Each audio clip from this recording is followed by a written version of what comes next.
think mine was like 25F0 something. Yeah, digits and letters. Yeah, digits and letters all together. Yeah, So, I don't think so there's maybe any you difference wasn't here. tapped in.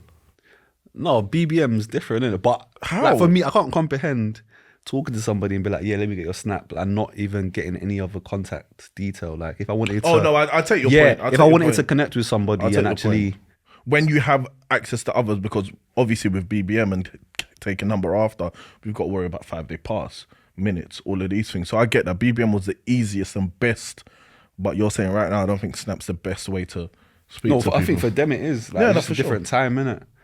But again, I think we was the pioneers of social media in terms of pioneer space, being pioneers of social media. Like we was like first introduced to it. We was that generation, because now everyone's on social media. But like I think we was like the first breed. So what did we do with our social media, being pioneers? I used it for networking purposes, personally. You know, get myself out there. That wasn't very convincing. Yeah, I used to use it for networking purposes solely. Networking all day, every day. When I got back from school, networking, trying to find opportunities for myself. Yeah, I love it. Okay. I love it. Yeah. How about you? Yeah, networking as well. Because I've been like This guy, stop. be authentic, bro. no, my career started early. No, the second time you've answered the question. Oh yeah, same as him. No, my career started early and Career. yeah. You network for your career now. Fair play, Yeah, man. so Fair play, just man. building connections, getting to know like-minded people, and iron That sharp you're as iron. still in contact with today most in a of them. work relation. Yes. That's Yes. fantastic. That's fantastic. I just hope that as we're recording this pod, like we also bring honesty to the table, because the listeners and the viewers deserve that. Exactly. So let's just be conscious of that. But I loved socials.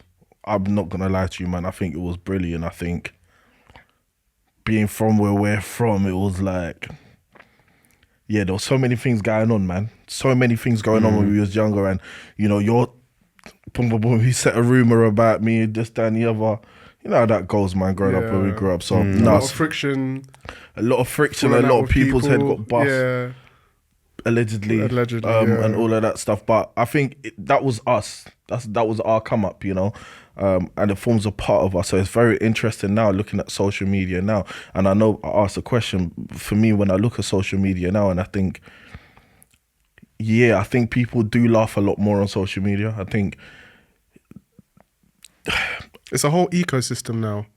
I definitely believe it. Yeah, I definitely agree with that. I think there is an ecosystem, but I just think there's the extremes have gotten very, very extreme.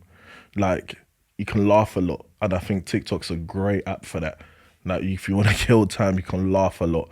And I think the other extreme is it's also very dark, you know. But we'll get into that a little bit later on in relation to how the conversation's gonna go. But yeah, certainly positives. You look at businesses building up now, you know, marketing tools like it's free marketing. Go on Instagram, put your thing up, get a following, build a following. You don't even need to pay for ads. Bro, we spoke about it on the last one of the last episodes that we recorded. We spoke about sort of advertising as businesses and stuff like that.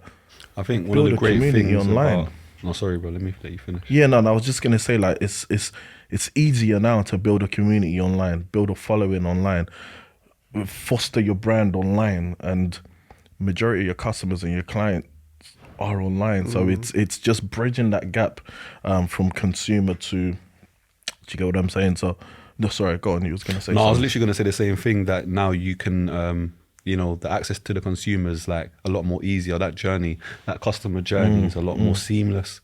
So you don't have to rely on like third parties to get you to your end user. You can put out your products and then you can create a website and then they can just buy it. You don't need access to markets. You know, the access to the market's a lot more easier now with social media. So if you've got a platform, you can reach your end consumer a lot easier. So I think that's the beauty of social media. It's cut out a lot of the mediums that people had to Cut the rely on. middleman straight to yeah, for sure. And it's also easy to get like user feedback as well, isn't it? Obviously we get that in bulk loads, innit? So I think that segues nicely into some of the not so great things about social media in terms of we're blessed. I believe we're blessed to be in an age where there's an abundance of information. I don't think there's anything that you want to know that you can't search online for at the moment.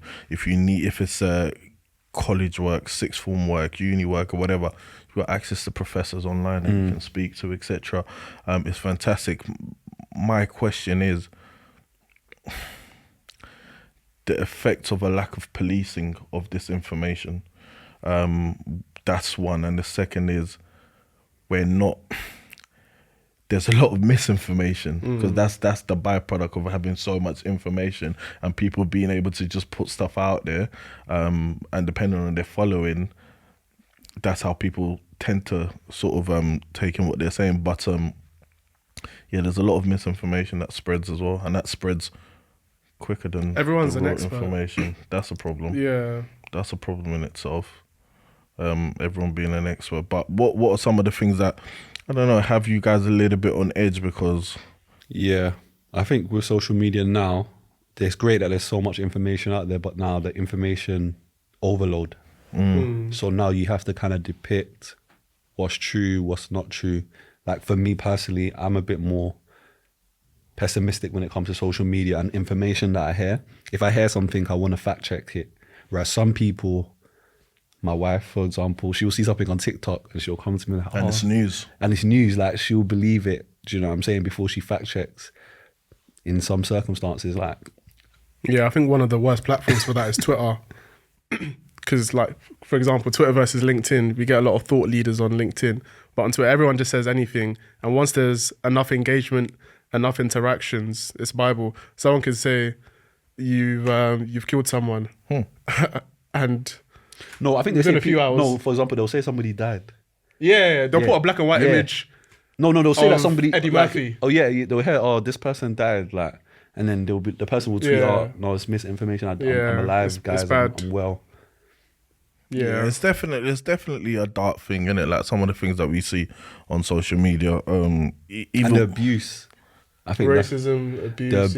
the abuse. I think that's really disgusting. You know, like like some people back in the day felt like they could tweet crazy stuff, like, and now till they're this paying for day. it. Yeah, no, but no. No, but for example, look, land that point, because we've seen it over the last couple of years. a lot of come these back and bite people. Yeah, these so-called influencers, right, or like people of, you know, certain celebrities, or like, do you know what I'm saying? I don't know what would you call them? Yeah, social. I think back in our day it was Yeah, more we'll like, call oh, them you're a influencers. celebrity. It is So what it is. influencers, for example, now when they was Social media influencers. when they was like young, didn't have a following, they were saying certain things online. Now they've become this. Now they've become prominent in their space, or they've become famous on social media, and someone's gone back 10 years to look at what they were tweeting, and they're tweeting some disgusting stuff. Yeah, cancel culture. Yeah, people have deleted their profiles. People have lost their careers, you know, from that. Like, people have lost their brand that they've built because people have gone back and... Is that wrong or is that right in your opinion? I think they have to hold yourself accountable for things that you said. Or like, do you get what I mean? I think people do change. People do change, and you can't, you know, I don't think you should exit. I don't think anyone deserves to be X'd out, you know, because we're all humans and we all make mistakes. But you've got to kind of stand on what you've said. You can't, like, because for me, I've never been the type to go online and say like I don't even understand that. Like, why would you go online and say stuff? Okay, I guess the thing is like, when you're doing stuff on social media now, I feel like, especially in this day and age, you have to be conscious of digital footprint. I feel like back in the day, everyone was so free. Like we were talking about earlier about how social media has changed. Before, everyone was just doing what they want. It's a messaging platform. You say your thoughts on Twitter. Now, everyone's really looking at everything you say, everything you do with a fine tooth comb. So everyone has to be careful. And I think that's one of the negatives, because maybe people will feel a bit restricted and not free. Obviously, don't say negative things and things that are boring, but